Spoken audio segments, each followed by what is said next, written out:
الشهيد خالد حسين ولي. ولد الشهيد خالد حسين ولي في بغداد عام 1958.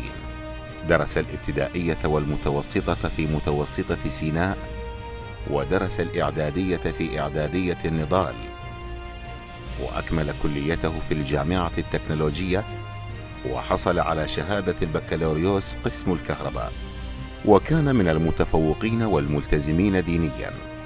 تخرج عام 1981، وفي نفس العام ألقي القبض عليه في 10 من تشرين الأول عام 1981 من قبل النظام البعث السابق، واقتيد إلى جهة مجهولة. وبعد فترة من اختفائه تبين أنه حُكم بتهمة انتمائه إلى حزب الدعوة الإسلامي، وكان الحكم 3 سنوات، ولم يجد ذووه أي أثر له إلا بعد سقوط نظام البعث عام 2003، حيث كانت جثته ضمن جثث شهداء المقابر الجماعية.